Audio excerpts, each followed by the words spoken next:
Hello बच्चों। तो जो हम चैप्टर पढ़ रहे थे सरफेस केमिस्ट्री, उसी को हम कंटिन्यू करेंगे और ये हमारा उसका सेकंड वीडियो है। इससे पहले हमने एब्जॉर्प्शन क्या होता है, एडजॉर्प्शन क्या होता है, इसके बारे में हमने ऑलरेडी पढ़ लिया है। तो चलते हैं हम हमारे सेकंड वीडियो की तरफ, जिसमें हम उससे आगे कंटिन्यू करेंगे। तो जो इस वीडियो के अंदर हमने पढ़ना है, एक तो एडजॉर्प्शन की कैरेक्टरिस्टिक्स क्या है और कौन कौन से फैक्टर्स हैं जो एडजॉर्प्शन को इंक्रीज या डिक्रीज करते हैं। तो सबसे पहले आते हैं कैरेक्टरिस्टिक्स। देखो, ये हम ऑलरेडी पीछे भी हमने पढ़ा था कि एडजॉर्प्शन जो होता है उसका मतलब क्या है कि जब उसकी कंसंट्रेशन सरफेस पे, चाहे वो सॉलिड का सरफेस हो चाहे वो लिक्विड का सरफेस हो, उस पे अगर उसकी कंसंट्रेशन ज्यादा है as compared to the bulk, तो उसको हम कहते हैं एडजॉर्प्शन। अब एडजॉर्प्शन जो होता है हमेशा अकम्पनीड होता है डिक्रीज इन डेल्टा जी, या गिब्स फ्री एनर्जी हमेशा कम होती है। कम क्यों होती है? क्योंकि जो उसकी पहली काइनेटिक एनर्जी थी, उस काइनेटिक एनर्जी को जब वो लूज करेगा तभी जाके वो स्टेबल हो पाएगा, यानी तभी जाके वो सरफेस पे अटैच हो पाएगा। तो इसीलिए उसकी हमेशा फ्री एनर्जी डिक्रीज होती है। दूसरा, हाईली एक्सोथर्मिक होता है, हमेशा एक्सोथर्मिक होगा। क्यों होगा? क्योंकि अगर हीट इवॉल्व करेगा तभी वो जाके स्टेबल होगा, वरना वो स्टेबल नहीं होगा। तो डेल्टा एच जो है वो हमेशा नेगेटिव होगा। तीसरा जो है, उसकी जो फ्रीडम है, वो फ्रीडम हमेशा क्या होती है? डिक्रीज होती है, क्योंकि वो एक नया बॉन्ड बनाने की कोशिश कर रहा है, तो उसके कारण जो उसकी इंट्रोपी है वो हमेशा नेगेटिव होगी। तो ये चीजें आपने बिल्कुल अपने माइंड में रखना है। एक तो सबसे पहली बात, गिब्स फ्री एनर्जी जो है वो जीरो हो जाएगी या डिक्रीज हो जाएगी जो पहले थी। दूसरा, डेल्टा एच की वैल्यू नेगेटिव होगी हमेशा, और डेल्टा एस की वैल्यू भी नेगेटिव होगी। उसके बाद जो जो फैक्टर्स हैं जो अफेक्ट करते हैं कि एड्सॉर्प्शन कितना होगा, उसके अंदर सबसे पहला जो है वो नेचर पे डिपेंड करता है, एड्सॉर्बेट पे और एड्सॉर्बेंट पे। ठीक है, एड्सॉर्बेट हम पढ़ चुके, क्या है एड्सॉर्बेंट क्या है? एड्सॉर्बेट वो सब्सटेंस है जो जाके अटैच होगा सरफेस पे, और एड्सॉर्बेंट क्या है? जो उसको अटैच करेगा। ठीक है, जैसे हमने एग्जांपल पढ़ा था चारकोल और अमोनिया गैस। तो चारकोल क्या है? एड्सॉर्बेंट है, और जो अमोनिया उसके ऊपर जाके अटैच हो रही है, एड्सॉर्ब हो रही है, दैट इज एड्सॉर्बेट। नाउ कुछ जो गैसेस हैं जो इजीली लिक्विफेबल गैस है। इजीली लिक्विफेबल गैस कौन सी होती है? जिनके अंदर बॉन्डिंग स्ट्रांग है।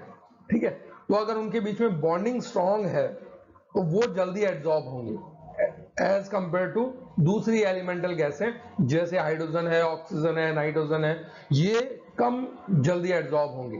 तो जो इजीली लिक्विफेबल गैस होती हैं, जो इजीली लिक्विड में कन्वर्ट हो सकती है गैस, क्योंकि उनके अंदर बॉन्डिंग स्ट्रांग है, तो उनका एड्सॉर्प्शन ज्यादा होगा as compared to elemental gases. दूसरी चीज, अगर मान लो कोई भी चीज पोरस है या फाइनली पाउडर्ड फॉर्म में है, तो उसका भी जो एड्सॉर्प्शन है वो ज्यादा होता है। इसका एक सिंपलेस्ट का एग्जांपल अगर हम देखें, सरफेस एरिया ज्यादा होता है, रेट ऑफ रिएक्शन ज्यादा होता है। जैसे मान लो आपका एक तो वुड है, वुड का लॉग है, एक आप उसका बुरादे को जलाएं, तो कौन सा जलेगा? जो आपका बुरादा है वो जल्दी आग पकड़ेगा, क्योंकि उसका सरफेस एरिया ज्यादा है। जितना ज्यादा सरफेस एरिया होता है, रेट ऑफ रिएक्शन उतना ही ज्यादा होता है। तो वही चीज है, अगर मान लो पोरस है, फाइनली पाउडर्ड फॉर्म में है चारकोल, तो उसका रेट ऑफ एड्सॉर्प्शन ज्यादा होगा, क्योंकि उसके ऊपर ज्यादा फ्री वैलेंसी होंगी। इसीलिए जो हमारे गैस मास्क होते हैं उसके अंदर चारकोल जो है वो पाउडर्ड फॉर्म में लिया जाता है। ठीक है, तो सबसे पहला तो हमारा पॉइंट ये हो गया कि नेचर ऑफ एड्सॉर्बेट और एड्सॉर्बेंट पे डिपेंड करता है। उसमें भी लिक्विफेबल गैस जल्दी एड्सॉर्ब होंगी, या जिसके अंदर जो हमारा एड्सॉर्बेंट है, अगर उसके अंदर फाइनली पाउडर फॉर्म में होगा, उसका सरफेस एरिया ज्यादा होगा, तो एड्सॉर्प्शन भी ज्यादा होगा। ठीक है, ये आपका वही सरफेस एरिया का आ गया कि अगर मान लो सरफेस ज्यादा है, जैसे ये छोटा है, सरफेस कम है, तो एड्सॉर्प्शन कम हुआ है। इसके अंदर सरफेस ज्यादा है तो और ज्यादा जगह है, फ्री वैलेंसी ज्यादा मिलेंगी, तो जगह ज्यादा है एड्सॉर्बेट के लिए, तो वहां पे एड्सॉर्प्शन जो है वो ज्यादा होगा। More the surface area, more will be the adsorption. तीसरा जो है वो है इफेक्ट ऑफ टेम्परेचर। टेम्परेचर का क्या इफेक्ट होता है? देखो ये एक बहुत इंपॉर्टेंट है, दोनों ग्राफ आपको दिख रहे हैं, एक तो ये है फिजिकल एड्सॉर्प्शन का और ये है केमिकल एड्सॉर्प्शन या फिजियोसॉर्प्शन और कीमोसॉर्प्शन। अब देखो इन दोनों के अंदर मास ऑफ गैस एड्सॉर्ब जो है वो अगर टेम्परेचर राइज कर रहे हैं तो ये डिक्रीज होती जा रही है, ठीक है, क्योंकि हमने पढ़ा है फिजिकल एड्सॉर्प्शन में वंडरवाल फोर्सेस होती हैं, तो अगर उसमें वंडरवाल फोर्सेस है तो अगर आप टेम्परेचर राइज करोगे तो उनके अंदर काइनेटिक एनर्जी आएगी, तो जो एड्सॉर्बेट था उसके अंदर काइनेटिक एनर्जी आ गई तो वो क्या करेगा, एस्केप कर जाएगा, वहां से हट जाएगा। जबकि हमने पढ़ा है केमिकल एड्सॉर्प्शन में जो उसके पुराने बॉन्ड है उसको तोड़ना पड़ता है, तो पुराने बॉन्ड तोड़ने के लिए आपको क्या देनी पड़ेगी, उसको टेम्परेचर देना पड़ेगा या एनर्जी देनी पड़ेगी।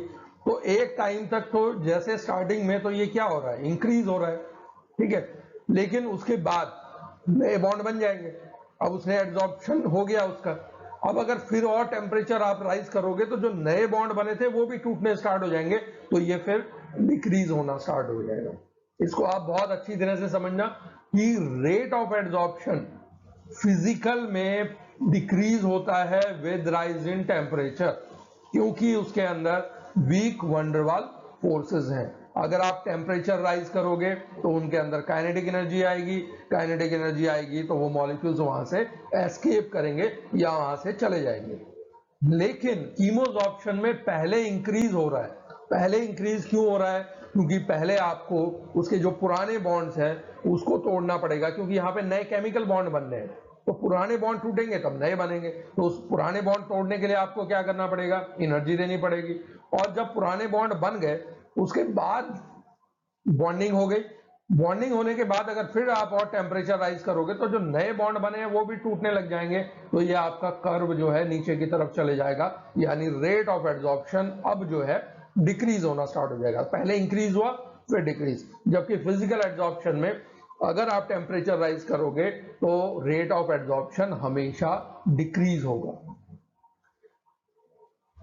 नाउ नेक्स्ट जो है, देखो ये उसी को हमने वापस से दिखाया है कि एड्सॉर्प्शन जो होता है वो गैस अगर है तो वो डिक्रीज हो जाती है विद राइज इन टेम्परेचर, क्योंकि अगर ली चैटलर प्रिंसिपल की तरफ अगर हम जाए, ली चैटलर प्रिंसिपल को समझे तो वो क्या करता है, उसको फेवर नहीं कर रहा, वो बैकवर्ड डायरेक्शन में जाने की कोशिश करेगा। यहाँ पे जैसे हीट दिया आपने तो ये एस्केप करने की कोशिश करेंगे गैस के मॉलिक्यूल्स, क्योंकि इनके अंदर काइनेटिक एनर्जी आ जाएगी।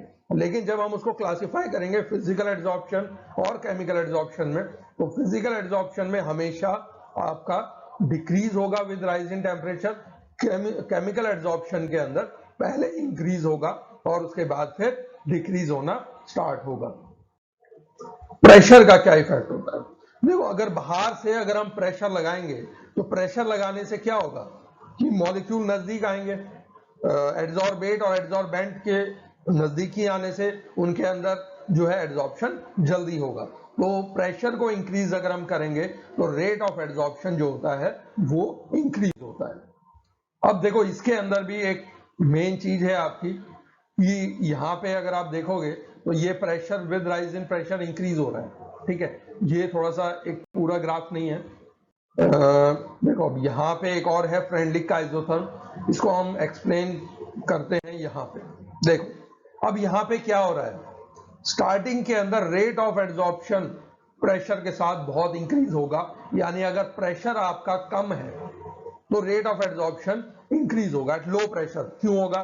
क्योंकि आपका पूरा सरफेस जो है वो खाली है और जो एटम जिनको वहां पे जाके जुड़ना है उनको जगह ही जगह है, तो रेट ऑफ एड्सॉर्प्शन स्टार्टिंग के अंदर जब प्रेशर लो होगा तो एड्सॉर्प्शन ज्यादा होगा। लेकिन कुछ टाइम के बाद देखो ये कर्व इस तरह का हो गया, पैराबोलिक हो गया।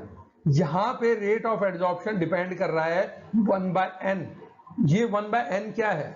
ये 1/n है नंबर ऑफ पार्टिकल्स, क्योंकि देखो अब पहले क्या था, सरफेस खाली था तो रेट ऑफ एड्सॉर्प्शन बढ़ रहा था, लेकिन अब क्या हो गया, कुछ जगह पे सरफेस जो था वो ऑक्यूपाइड हो गया। अब नंबर ऑफ मॉलिक्यूल्स जो है उनके बीच में अब कंपटीशन होगा, वो कंपीट करेंगे आपस में, जो खाली जगह रह गई उसको ऑक्यूपाई करने के लिए। तो वहां पे अगर आप मॉडरेट प्रेशर है, आपने थोड़ा बहुत प्रेशर बढ़ा दिया है, तो वहां पे नंबर ऑफ पार्टिकल्स पे डिपेंड करेंगे। उसके बाद देखो ये कर्व यहाँ पे आके स्टेगनेंट हो गया, ठीक है। ये स्टेगनेंट क्यों हो गया कि जब उसका सरफेस ऑक्यूपाइड हो गया, ठीक है, अब आप उसके ऊपर चाहे कितना ही प्रेशर लगा लो कोई इफेक्ट नहीं पड़ेगा, क्योंकि जो सरफेस था सारा ऑक्यूपाइड हो गया। पहले जब बिल्कुल खाली सरफेस था, लो प्रेशर था, तो ये इंक्रीज हो रहा था। जब मॉडरेट प्रेशर किया तो वो फ्रैक्शन ऑफ मॉलिक्यूल्स पे डिपेंड करेगा, कितने फ्रैक्शन ऑफ मॉलिक्यूल्स हैं, ज्यादा फ्रैक्शन ऑफ मॉलिक्यूल्स होंगे तो कंपटीशन बढ़ेगा।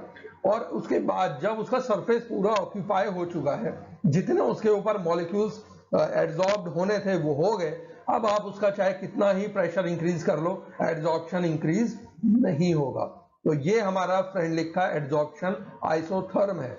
आइसोथर्म का मतलब ये है कि हमने यहाँ पे टेम्परेचर कांस्टेंट रखा है और रेट ऑफ एड्सॉर्प्शन को हम जो है प्रेशर के साथ उसको रिलेशन को स्टडी कर रहे हैं, ठीक है। आइसोथर्म और आइसोबार। आइसोबार में क्या होगा, प्रेशर कांस्टेंट, और विद हम बात करेंगे विद रिस्पेक्ट टू टेम्परेचर, जो हमने पीछे किया है, ठीक है, जिसमें फिजिकल का अलग पड़ा है, केमिकल का अलग पड़ा है।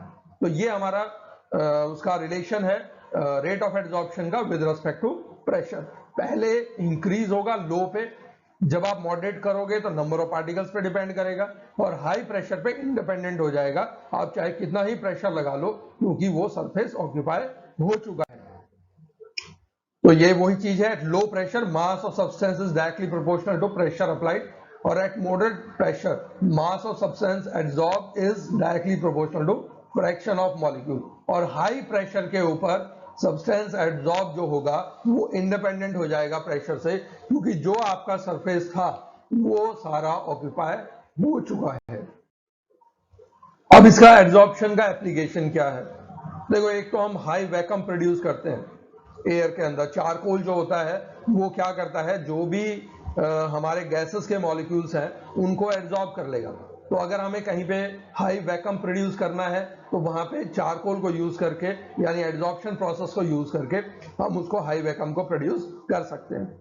दूसरा, गैस मास्क में, जहां पे जो लोग कोल माइंस में काम करते हैं या जहां पे कोयला वगैरह निकलता है, तो वहां पे बहुत सारी पॉइजनस गैसेस भी निकलती हैं वहां पे, तो उसको एब्सॉर्ब करने के लिए गैस मास्क जो है वो यूज करते हैं, और उसके अंदर हम एक्टिवेटेड चारकोल या कोई और एड्सॉर्बेंट जो है वो यूज कर सकते हैं। इसी तरह से ह्यूमिडिटी को कंट्रोल करने के लिए हम सिलिका और एल्युमिनियम के जेल्स यूज करते हैं एज एड्सॉर्बेंट। ये क्या करते हैं, मॉइस्चर को और ह्यूमिडिटी को एब्सॉर्ब कर लेंगे, तो उससे जो है हमारा जो मॉइस्चर प्रूफ अगर हमें बनाना है या ह्यूमिडिटी को कंट्रोल करना है, तो वहां पे भी एब्सॉर्प्शन प्रोसेस को यूज किया जा सकता है। इसके अलावा अगर मान लो कोई कलर्ड मटेरियल है और उससे अगर हमें मान लो कलर को रिमूव करना है, तो वहां पे एनिमल चारकोल जो है वो यूज कर लेते हैं। एनिमल चारकोल जो है एब्सॉर्प्शन करेगा, जो कलरिंग मटेरियल है उसको एब्सॉर्ब कर लेगा।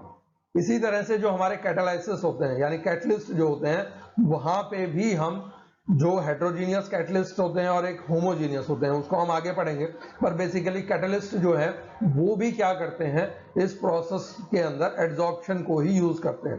तो एड्सॉर्प्शन का हेट्रोजीनियस कैटालाइसिस के अंदर भी एप्लीकेशन है, जिसमें हम बहुत सारे नए कंपाउंड जो है वो प्रोड्यूस करते हैं। इसके अलावा अगर हमें इनर्ट गैसेस जो है उनको सेपरेट करना है, तो वहां पे भी हम कोकोनट चारकोल को यूज करते हैं। अगर हमारी नोबल गैसेस हैं, क्योंकि उनका रेट ऑफ एड्सॉर्प्शन अलग अलग होगा, तो उस तरह से हम उनको सेपरेट भी कर सकते हैं, किसका हमें पहले एड्सॉर्ब करवाना है, किसको जो लास्ट में एड्सॉर्ब होगा, तो उस प्रिंसिपल के ऊपर उनका रेट ऑफ एड्सॉर्प्शन सबका अलग अलग है, ठीक है। तो उसके हिसाब से हम जो हमारी नोबल गैसेस हैं उनको भी एड्सॉर्ब करके अलग कर सकते हैं या सेपरेट कर सकते हैं। इसके अलावा हमारी बहुत सारी नंबर ऑफ ड्रग्स हैं जो एड्सॉर्प्शन प्रोसेस का यूज करती हैं। खास तौर से जो हमारे कैप्सूल्स होते हैं, कि बॉडी के किस हिस्से में हम उसको एड्सॉर्ब करवाना चाहते हैं और उसको किस जगह पे उसका फंक्शन करवाना चाहते हैं, तो वहां पे भी हम इस एड्सॉर्प्शन प्रोसेस का यूज करते हैं। इसी तरह से फ्रॉथ फ्लोटेशन प्रोसेस, जो फ्रॉथ फ्लोटेशन प्रोसेस है जो आपने अभी नहीं पढ़ी है, खैर, तो फ्रॉथ फ्लोटेशन प्रोसेस के अंदर हम जहाज बनवाते हैं और उसके अंदर जो है जो सेपरेशन करवाते हैं उसके अंदर भी एड्सॉर्प्शन होता है। तो उस एड्सॉर्प्शन के बेस पे ही हम फ्रॉस्ट फ्लोटेशन प्रोसेस को यूज करके और जो इम्प्योरिटीज होती है उसको सेपरेट आउट करते हैं। इसके अलावा प्रेसिपिटेट्स जो होते हैं, ठीक है, उनके अंदर कुछ डाइज वगैरह होती हैं, उनको उसके अंदर भी जो कलर शो होता है इंडिकेटर्स का, वो भी इस एड्सॉर्प्शन के कारण ही शो होता है। तो इंडिकेटर्स में भी एड्सॉर्प्शन करके हम जो है उनको जो सब्सटेंसेस हैं या जो हमारा प्रेसिपिटेट बना है उनको सेपरेट आउट कर सकते हैं। इसके अलावा एक और जो मेन इंपॉर्टेंट यूज है दैट इज क्रोमेटोग्राफी। ये हमने 11th में पढ़ी है। क्रोमेटोग्राफी बेस होती है रेट ऑफ एड्सॉर्प्शन पे। तो उसके अंदर भी हम क्या करते हैं, जैसे हमारे कलर्स हैं या जो हमारे कुछ कलर्ड मेटल्स होते हैं ट्रांजिशन मेटल्स के, उनको इस क्रोमेटोग्राफी मेथड से सेपरेट आउट कर सकते हैं। ठीक है, तो वो भी क्या है, रेट ऑफ एड्सॉर्प्शन पे डिपेंड कर रहा है। तो ये हमारे कुछ एप्लीकेशंस हैं जो हम एड्सॉर्प्शन को यूज करते हैं डेली लाइफ में। फार्मास्यूटिकल केमिस्ट्री के अंदर भी जैसे हम विटामिन B1 है इसको प्रिपेयर करते हैं, ठीक है, emulsification, bacterial filtration, purification, solid liquid chromatography, ये सारे जो हैं यूज हम उसमें एड्सॉर्प्शन के बेस के ऊपर ही फार्मास्यूटिकल में भी यूज करते हैं। तो उम्मीद करता हूं कि ये आपको जो मैंने अभी जो वीडियो में हमने पढ़ा है उसकी कैरेक्टरिस्टिक्स और किन किन फैक्टर्स के ऊपर वो डिपेंड करता है, ये बिल्कुल क्लियर हो गया होगा।